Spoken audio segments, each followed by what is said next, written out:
My next segment is going to be all about the freaking Benjis. It's all about the Benjamins, baby. Yes, that's right. That's right. That's right. That's right. You can imagine the people who came into the studio and set that in a microphone for me so I can use that sample. Anyways, here we go. All about the Benjamins, man. I want to focus on something that's near and dear to my heart because I'm going through it right now. All right. Buying a home in California. In fact, just buying a home in general, man. Yo, let's be serious, man. These housing prices, what the actual H is going on with these housing prices? These housing prices are insane.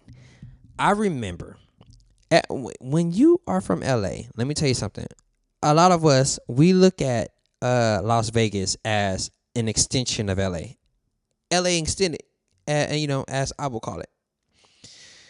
There's so many times I've went to Vegas and seen people I knew from LA in Vegas. They're like, oh yeah, I moved out here, or yeah, I'm just out here, I'm chilling. Man, Vegas is a 3 to 4 hour drive, with no traffic from LA. And you will run into more people in Vegas from LA than you will run into them in LA. Vegas is just like, outside home. But everybody knew that Vegas was cheap, man. You used to be able to get houses out there like, I want to say maybe 3-4 years ago. You could probably get a house in Vegas for about like $300,000-$400,000. Right now they're going like $500,000-$700,000 in Vegas. That's absolutely asinine. All right. But anyways, trying to buy a house, man. For me, I've been looking in the Inland Empire, Ontario, Corona, West, Riverside, Chino, right? I'm trying to stay LA adjacent because I do a lot of work in LA, So I'm trying to stay closer to LA. I used to live in Paris, California, and I am still willing to move to Paris. But, the prices out there are still crazy, too. But, I was ready to buy in 2020. All right? 2020, I was going to buy a house. And let me explain this to you guys real quickly, all right? I had picked a house. It was 2,300 square feet. It was $365,000 in Paris. Okay, it was sitting on half an acre of land, I want to say, or maybe less than that, but whatever. It was a 2,300 square foot house for $365,000. What happened was, while I was in the office speaking to them about the house I wanted, talking about the bill and everything that I wanted, we were talking, and it got to the point where we're like, okay, well, you seem like you want to get it, and we have this plot and we're going to work with you, so you want to make a deal. And I'm like, you know what, I love this deal. We talk about it, and it gets to the point where I am almost ready to sign the paperwork. And then I looked up at the time. I was supposed to catch a flight to Australia that night, and it was like 2 or 3 p.m. No, it was actually a little bit earlier, but I had to go pick up my children from school. My daughter had an after-school event that I had to attend, and I hadn't even packed. And I said, yo, I am running out of time. I have to catch a flight out of town to go to work. Look, save this information. I'm going to be gone for about 3 weeks. When I come back in 3 weeks, the first place I'm going to stop by is after I come home and I get situated, I'm going to come here. We're going to sign a contract. So, not doing a lot of math, but let me explain to you guys. I was ready to put down $40,000. I'm sorry. I was going to put down $40,000 up front that day, but because I didn't have enough time, I said, I'll come back and I'll put it down. I was going to put $40,000 up front. It was going to take them about 6 to 9 months to build the house. And when they were done building the house, I had a deal with an artist. I had a retainer set up. I was supposed to receive a retainer. And let me give you guys an understanding of what a retainer is. When you get a retainer, that means the artist is going to pay for your services for a certain amount of time, usually a year, right? And they say, we're going to give you this much money. You work for us, and based off of this, you have to work a certain amount of days. Usually it's like 200 to 250 days or whatever of that year you work. Anything over that, you get to negotiate the rate, whatever. They were calling it a retainer, but really it was an advance. They were going to give me $50,000 of an advance. Okay, based off of the schedule that they had originally floated to me, as far as this artist, by the summertime, mind you, I had this conversation with about the house in February of 2020. By the summertime, by June, July time, I would have surpassed that advance and been into, like, I probably would have made $100,000 off of the artist by the summertime, based off of the schedule they were going and based off of the rate they were giving me. So I was getting an advance, and I was like, yo, once I get that advance, I'm gonna put that advance on top of the 40,000 I was going to put down, and whatever money I was gaining, I was gonna, pretty much empty my savings to buy the house. $365,000 for the entire house. I would have paid that house out. I would have paid it off in 2 to 3 years, based off of everything.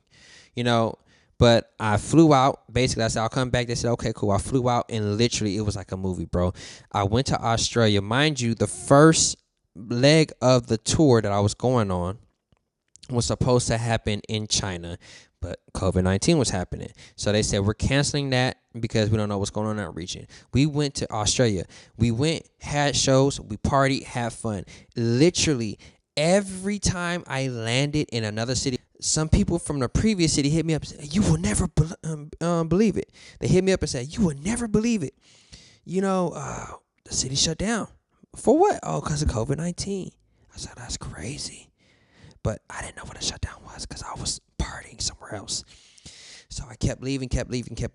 I finally get to Sydney. We have our final show, have a crazy night.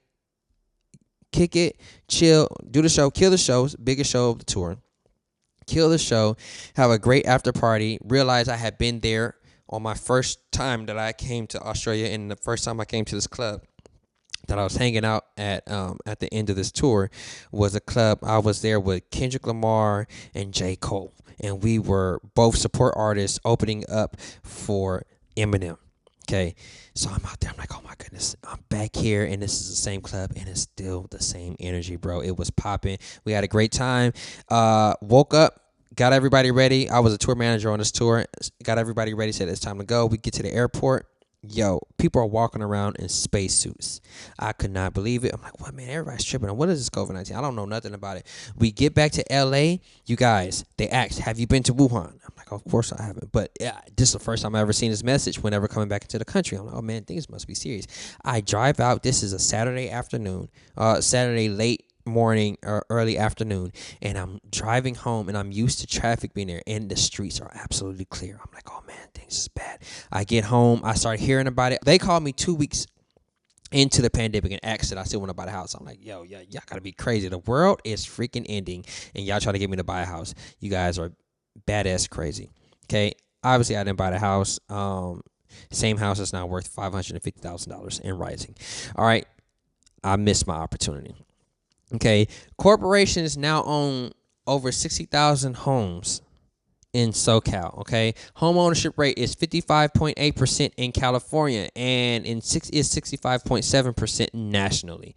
44% of the homes in SoCal are renter occupied, which is not sustainable. HOA fees are wild, man. Some places right now, I have seen townhouses that are literally saying we want $365 to $450 a month for freaking HOA fees. That's crazy. Townhomes are now going for like $800,000 in Vegas. Like I said, there's some places going, like, there's homes going for that same price. All right, people say move out of state, but look, I can't really do that because the music and entertainment industry still runs through LA. There's Atlanta, there's New York, and then there's LA. That's music industry. Okay, inflation, man, it feels like the new normal, but a recession might finally deflate it. I mean, I ain't gonna lie, man. I'm not gonna lie to you guys. A recession might be good for this country. Okay, after COVID, man, everyone, businesses included, tried to claw back all their losses, man. That's what happened. We lost so much money. Yo, to give you guys a personal example, before the pandemic, I was making six figures. I was making a little bit over $150,000. Not even a little. I was making anywhere between $150 to call it $190,000 a year. That was in 2019. That's how much I was making. Okay. The pandemic happened, man.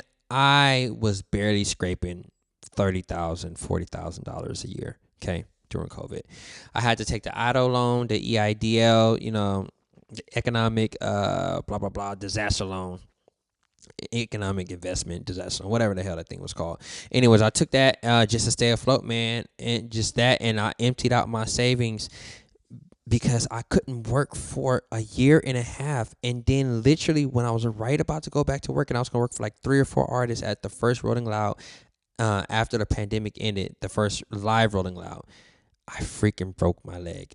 I'll get into that story a little bit later. I'm not going to get into it right now. I broke my leg and I was out for pretty much the rest of the year. I couldn't make any money, y'all. I literally ran through my savings. Anyways, yeah, so maybe inflation isn't the issue. Maybe we just got used to artificially low prices. I just want to note, back in the 80s, man, when my parents bought their home, rates were 16 to 20% interest rates. Right now, people are complaining about 8. But regardless, the prices are too high and the rates are too high as far as interest, man. And they're trying to do things about it, but I just don't see it, man. Inflation is super high, and it's too hard for people to buy freaking homes, right? Especially in freaking California, y'all. So I want to kind of transition from this, man, to say that, housing is no longer about shelter, is about a battleground for wealth. At some point in time, we got to ask, how free should the free market be?